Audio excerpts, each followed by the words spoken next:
Meanwhile, Israel, always at the forefront of humanitarian aid and relief efforts, delivers assistance to typhoon-affected communities in Cebu, Bohol, and Siargao.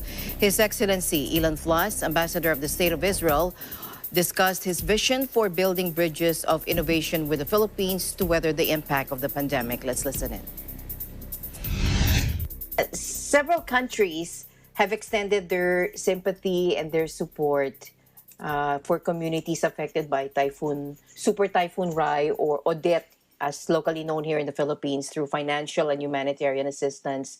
And Israel has recently joined in the relief efforts, sending solar-powered energy, rice, food items, hygiene kits. So today, first of all, we would like to thank the Israeli Embassy in the Philippines for helping the Filipinos in this time of need. It's a well-known fact also that Israel is always at the forefront of aid and humanitarian relief efforts during disasters and others like that. So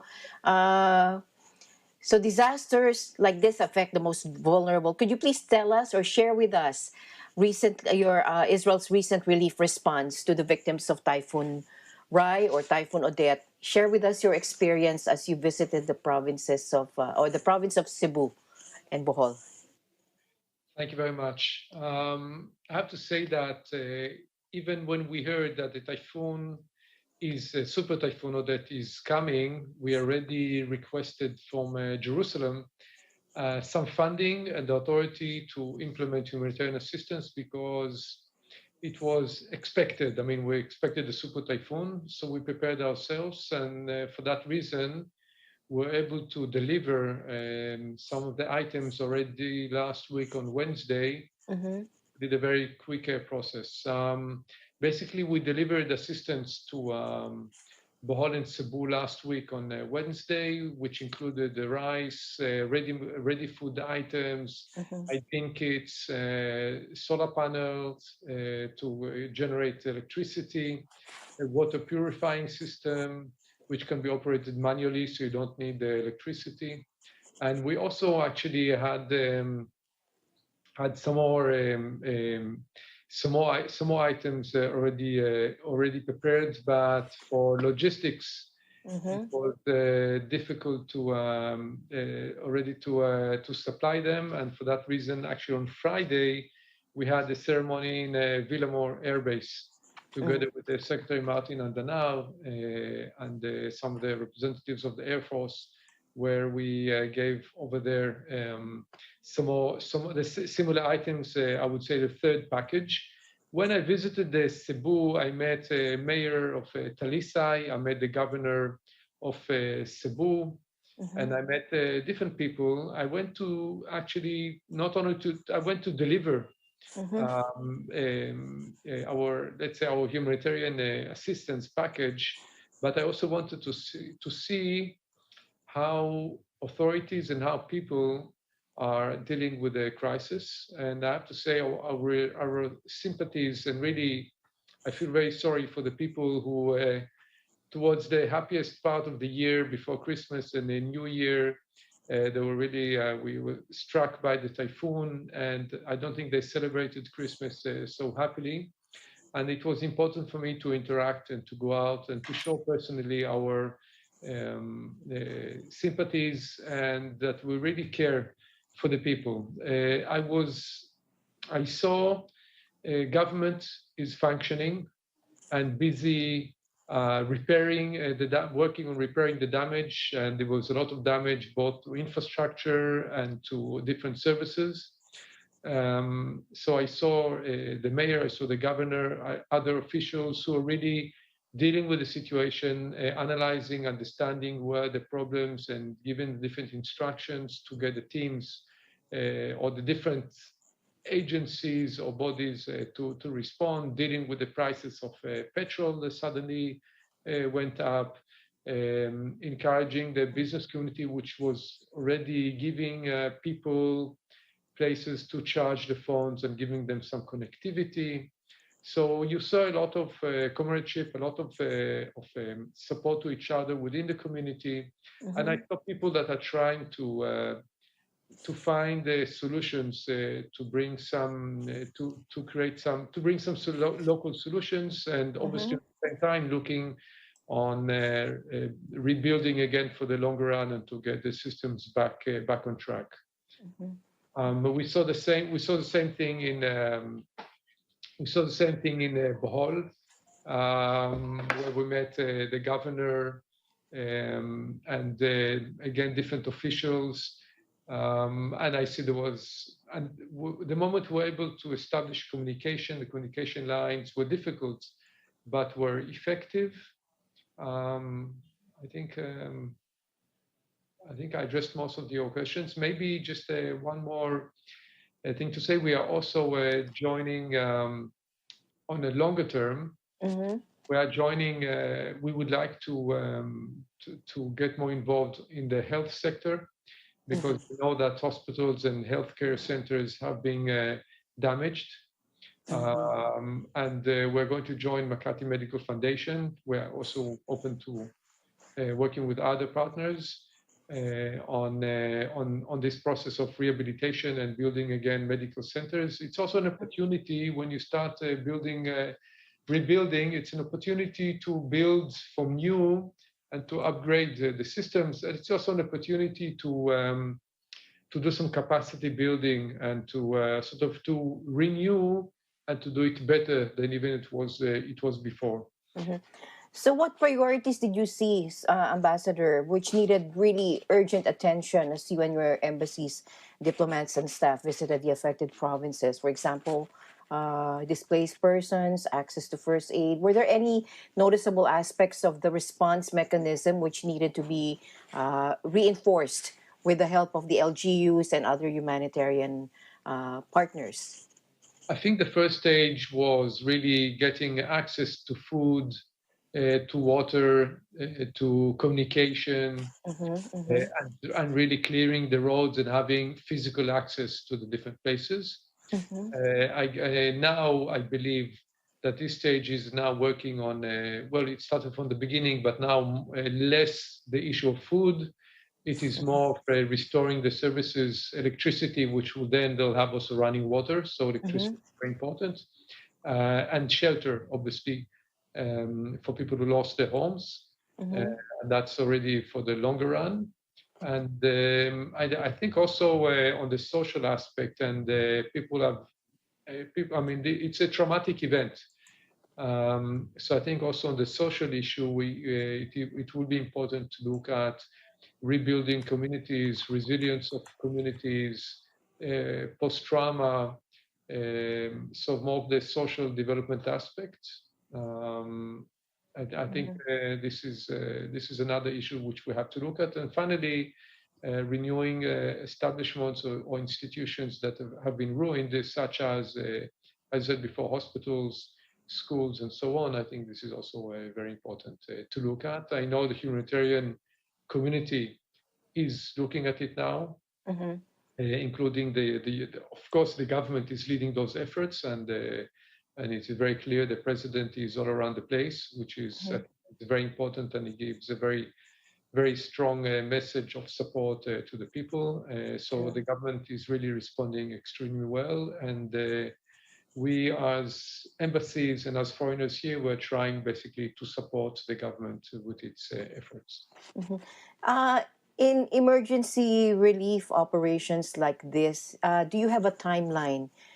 Because we really, of course, we can predict if there is a typhoon coming, but is there a strict timeline which is followed by aid and relief organizations like yours in their response?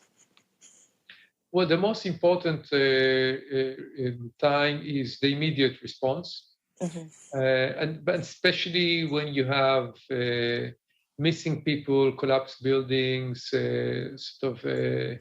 and I think at this case, I think the immediate response was important more of really because there are still some missing people. So I think there was a quick response. I think the government had also done very good preparations for the typhoon, including evacuating people to shelters, which I think saved a lot of life. About the next stage, which is more now rebuilding and reviving the services, obviously here it is a question of doing this as soon as possible, but it really depends on each place, on the damage and what kind of work has to be done in order to revive those services. So, I think the immediate response was very good, and I think also now basically still the systems, government, aid agencies are doing the best. My impression is that things are under control. It's not like Typhoon Yolanda in 2013 or cases of um,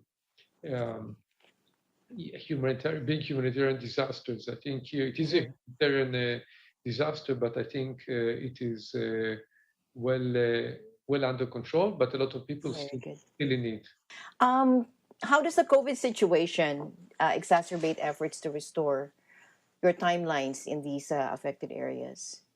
Is it affected? Your timeline. When I met both the sort of governor of Cebu and mayor of Talisay, and it was still on Wednesday last week, and basically the most important thing for them was really it's time of crisis. We have to deal with this crisis, with the super typhoon Odette, to make sure people have food, have water, have energy, and this was number one priority. And other issues should not distract from the efforts. So I think this was very important for the immediate. I was asking about, for example, the storage of the vaccines. Yes. And I understand that from what I heard, there was no damage, at least to the best of the understanding there was no damage to vaccine. They didn't lose vaccines because of the storm, which was very good to hear. Yes. Obviously, it is. So I think the simple answer is you have to prioritize. Number one, deal with immediate crisis. Number two, take precautions in order to avoid contamination and getting more people with the COVID. So it's a combination of the two. But the priority was to help people that have been affected by the typhoon. Israeli NGOs are also now active here in the Philippines, or the local partners in working with different communities, and the Israeli civil society and in the Israeli media, was a lot of coverage on the typhoon, and people are really not only worried but are interested to help and support the efforts here. Yes. So I believe that we're going to see some Israeli NGOs taking part here in the longer term rehabilitation efforts, and they will be coordinating with us with the embassy, and we think this is very important. So it is not only for the Israeli government, but also have the Israeli civil society join those efforts. It's your second tour of duty here in the Philippines, Mr. Ambassador. Yeah. How do you find it? And do you find it busier, more challenging during this time of the pandemic? Typhoon relief. Tell us more about your recent observations. It is, challenging is a very good description. It is, it's a new reality of COVID. I arrived here beginning of October, still locked down. But I'm lucky, I think, that I'm experiencing the opening up since the big lockdowns, because the economy is slowly opening up and the shopping malls are open. So I am experiencing basically a better time than last year.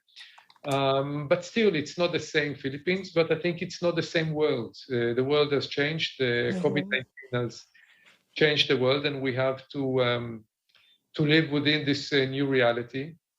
But on the other hand, I have to say that I'm really happy to be back here. It is really exciting.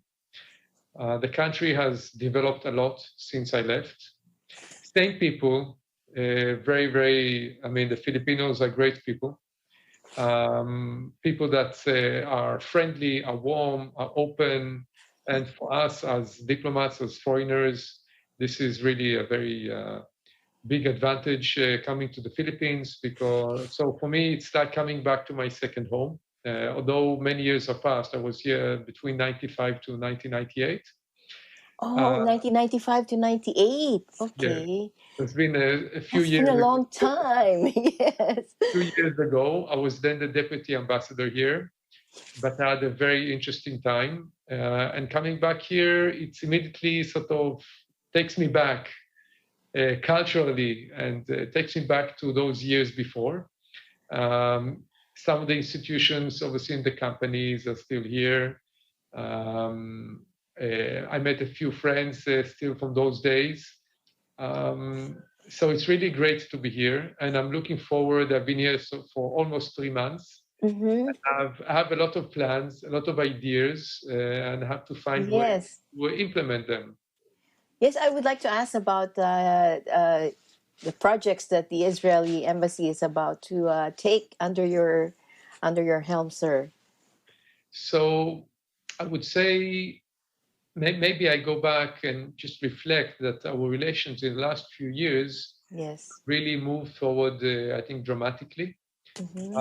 We had the visit of President Duterte in Israel 3 years ago, 3.5 years ago. Yes. And since the visit, we have seen relations really move forward, which as a result, the embassy of Israel here in the Philippines is bigger.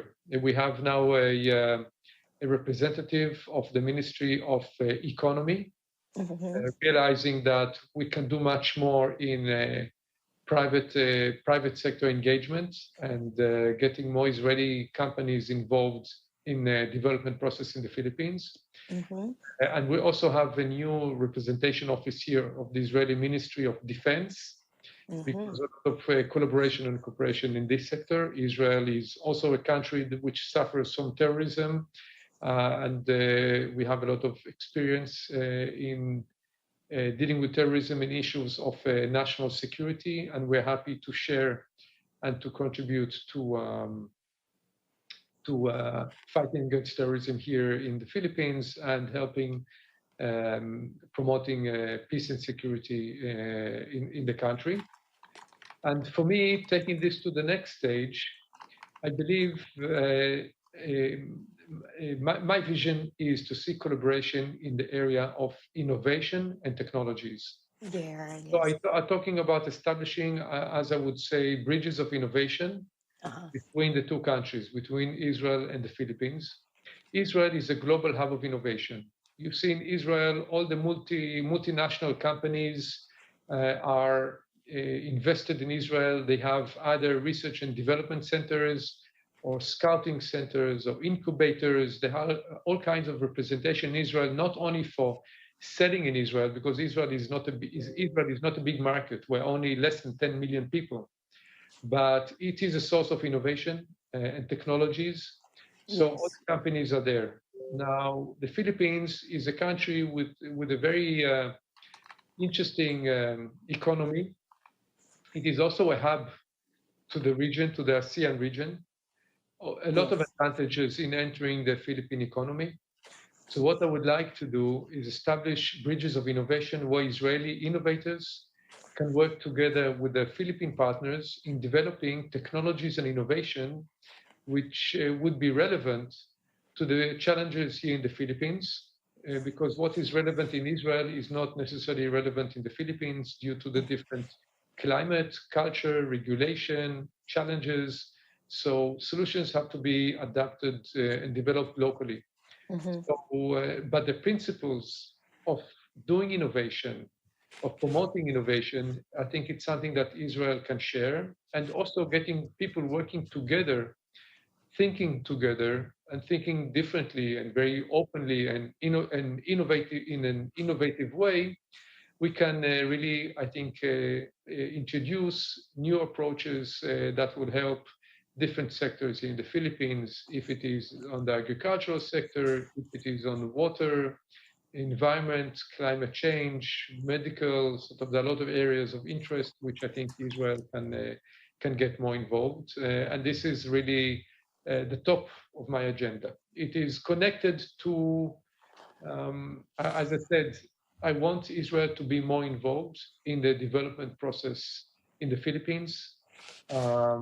So when I talk about development process, it's not only assistance during humanitarian crisis like we did now with the death, which I think is very important. It's part of it, but it is to work on long-term projects which will create more development and will boost the economy and the services to the society.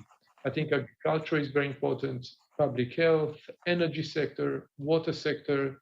So there are a lot of opportunities, a lot of potential, and it is the responsibility of myself as ambassador, basically to create those bridges, all of those links between Israel and the Philippines. If it is by governments giving some kind of an umbrella and some assistance through the Israel Development Agency, Mashab, and if it is getting private sector working together. And then you have the other components of academia, researchers, startupists, and so on. Mm-hmm.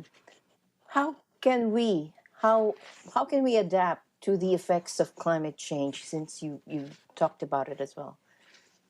Well, if I just bring the example of Israel, which is an example of a country which is, again, we have different challenges, but as an example of a country which was established in 1948 with big challenges of wars and the countries around us that are not accepting the presence of a state of Israel, but shortage of water, no natural resources, no energy, no gas, no oil, and very small territorial area. And what we did is basically with the human resource, people, and we built knowledge, and out of those knowledge, we created solutions. If it is in the agricultural sector, how can you produce more with less? How can you have more products, more outputs with less inputs, meaning less water, less land, so basically much more productivity.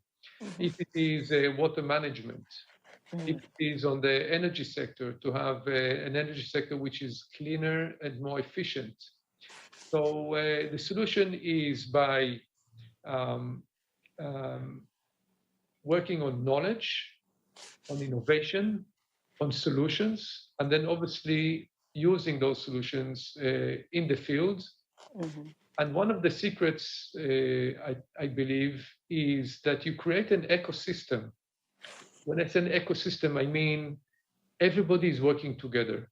If it is government from one side, if it is the private sector, if it is the end user, so let's say the farmers or the consumer at the end, if it is the universities, and even the military. A lot of knowledge comes out of the Israeli Defense Forces because they have to work on modern technologies, and everybody gets together.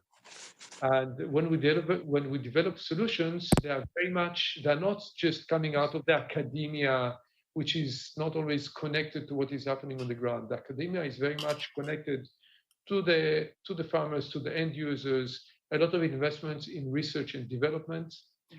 So when you work holistically and understand the challenges, and then what will be the solutions for those challenges, which are pragmatic solutions, which can be after that introduced on the ground, that are not too expensive, that are very relevant to the challenges. So it's kind of an ecosystem where all players are working together.